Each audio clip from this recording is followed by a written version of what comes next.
Hello all, it's John, the old geek once again, and it's review time. Today I'm going to be looking into a modern reworking of an old school classic. It's the Goodman Games version of B4, The Lost City, in their original Adventures Reincarnated series. The Basic D&D module was written by Tom Moldvay and was published back in 1982. And before I delve into the new adaptation, I'm going to give a summary of what I thought of the original adventure. My time playing Basic and Expert D&D was relatively short compared to the times I spent with AD&D, but The Lost City is one module I played, or at least attempted to play, several times. I don't think we ever survived beyond the first 50% or so. It's a toughie. It's a classic dungeon crawl, with the party delving ever deeper into a lethal pyramid in a desperate search for food and water. Vicious traps and terrifying undead litter the place, with light relief supplied by factions of insane zealots who are all battling to survive against a greater power. But their existence is doomed by their own petty bickerings. While the core of the module focused on the upper 5 tiers of the pyramid, Moldvay also supplied details for expanding the adventure deeper and beyond into a massive underground lost city, hence the title. It is an epic adventure, and sorry fans of B1 and B2, but I believe it is by far the best of the earlier basic line of modules, perhaps matched only by the later B10 Night's Dark Terror. It's atmospheric, it's intense, captivating. The original B4 is one of the all-time greats, which is one of the reasons why I was drawn to the Goodman Games offering. Righto, presentation. This is a big, solid book, over 300 pages. The main cover image is that of the original module. One of my favourite pieces of cover art, in which Jim Holloway perfectly encapsulated the insanity of the original module. The book contains background information and interviews regarding the development and publication of the original adventure, and a complete reprinting of it, followed by the full 5th edition conversion. It then goes on to develop the lower tiers of the pyramid along with the city itself, mostly staying true to the original plot hooks that Moldvay supplied in B4. You then get over 100 pages of NPCs, new monsters, items, spells and maps, and the sheer amount of extra information demonstrates the immense scale of this work. The book is filled with art too, sticking to the old school black and white style. Some of this is great, but some of it is rather desperate in places, particularly the pole dancing goblins, which don't really fit the mood as far as I'm concerned. And although it's an impressively weighty book, you feel like you're getting good value for your money. The underlying plot of The Lost City expands on that of the original. The party, lost in a desert storm and low on supplies, find the top of a pyramid jutting from the sand. Initially searching for shelter, food and water, they are drawn deeper into it, where they find the remnants of a lost civilization. Crazed cultists and pockets of semi-sanity in the form of 3 factions who have stayed true to their old gods. In the deepest reaches of the pyramid awaits a being who is worshipped by the majority of the inhabitants. A false god who is both abusing and fueling their failed mental state.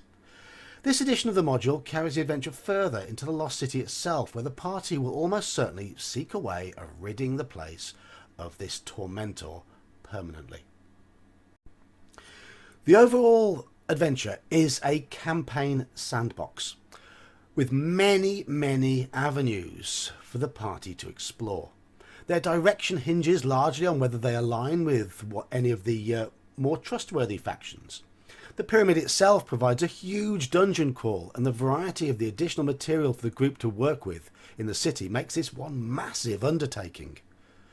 If I was to talk about even half of the new stuff, then this video would go on for far too long. Plus, my group are right in the middle of it, so I don't want to give too much away. Each faction has an associated quest to gain status with them, and while these add some flavour to their presence in the city, the difficulty and the resulting rewards from those quests are ridiculously uneven, with the Brotherhood's quest being particularly egregious in this sense. There's also an inconsistency in how some of the adventuring locations have been developed within the book. Take, for example, the Goblins and Hobgoblin caves, which are extensive, but the Isle of the Dead gets very little. And that's a shame, as I would have found a section haunted by the tortured souls of the city's dead ancestors to be much more interesting than several layers of caverns packed with humanoids. Plus, that would have fitted with the tone of the rest of the adventure a lot more smoothly. Okay, granted, those Hobgoblin caves are very nicely done. It's just that I think they just don't fit the tone all that well. It is great that the writers at Goodman Games took Moldvay's original plot hooks and worked with them, but I do feel they put too much focus on the least interesting of them and not enough on the juiciest ones. I would have liked to have seen some more input regarding the general populace of the city itself, as the party will almost certainly be trying to spend a lot of time there. Much is left to the DM to flesh out these details.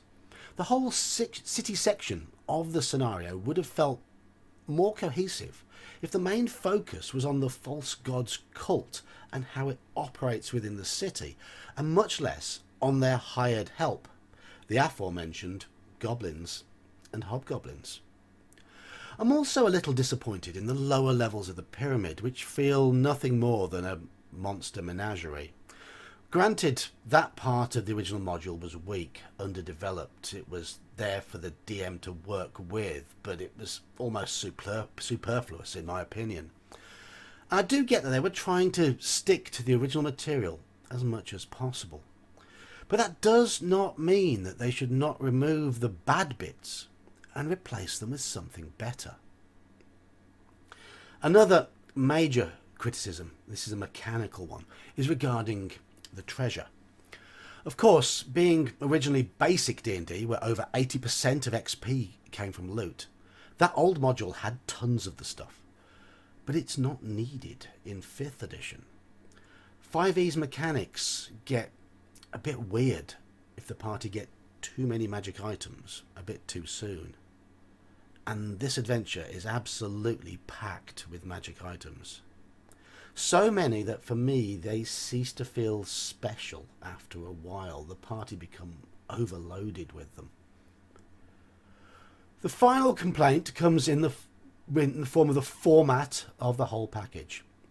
Though this issue affects all hardback epic adventure campaigns. Expect to do a lot of page flipping backwards and forwards. Ultimately, a DM may feel the need to scan or copy most of the maps to make this adventure even usable. There's no official PDF of the Lost Cities contents available, and this is inexcusable. I would have happily dropped an extra tenner on a PDF version of the maps, especially if these had been edited so that it could be safely viewed by the players, because I'm running it through Roll20, enforced on me and my group by the current world situation, and it would have been a real opportunity for Goodman Games to have supported that and given an official outlet for those of us who had to play online. My players are moving their little tokens around on screen, so I need the maps that I upload into Roll20 to have aspects of those maps, such as the traps and the secret doors, hidden on a different layer. Thus, I have gone through the laborious process of hand drawing and scanning my own versions of the adventure maps. All of them. and there are more than 30. It's a massive campaign, and this was an insane amount of work. All these gripes aside though, I'm thoroughly enjoying running the Lost City, and it's not just due to the nostalgia. It's as much of a challenge for me as the DM as it is for the players, and it is a satisfying one. I have set it in my own game world, where I have a pantheon of deities loosely based on Gaelic mythology, and the idea of the triple deity. Thus I've changed the gods of the factions to fit those in my game world. There were 3 factions allied to these old gods in the original adventure, those being Gorm, Eusamigaras and Madarua. In my Celtic themed game they've become Bridget, Anna and Colloch, the maiden, the mother and the crone. Now, regulars to my channel will know that one of the changes I've made to 5th edition is to experience and levelling. And this adventure is one of the reasons for it. And I am going to say that my changes to healing and recovery also suit this module. If the DM was to use XP rules as written when running the adventure, then the power level of the party would get out of hand very, very quickly, especially with the excess of magic items. I use XP for loot, but I've increased the amounts needed for each character level. And to make this work, I've removed about half of the magic items in the adventure and reduced the value of all these piles of coins and gems by about 80 to 90%. But even then, even still, the amount of magic items feels excessive. That gives you an idea of just how many there are in this adventure. I have made other changes to the content of the adventure, but none I'm going to describe here because my players may be watching. I salute Goodman Games for what they are doing, bringing these outstanding old adventures into the world of 5th edition. I don't think they've done a perfect job with the Lost City, but it is still a worthy effort. I guess my grumbles are due to my old school sensibilities and the fact that I love the original so much. But I just think they got the balance of this adventure slightly wrong and didn't put enough focus on developing the most interesting ideas, and they used too much of the page count on the weaker ones, the easier ones. For that reason, I give the Goodman Games version of The Lost City 7 out of 10. It's a huge book, packed with stuff and well worth looking at, if you are willing to put in the effort to make it work.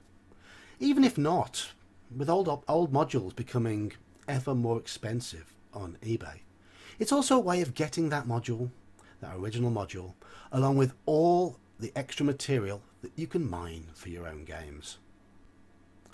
Well, that's it for another review. I could have rambled on a lot longer about this one, but I like to keep my reviews to an easily digestible 10 to 15 minutes in length. This would be a good topic for a longer stream in the future though, because there is so much material in here. But that might happen when my group have finished it. Good night.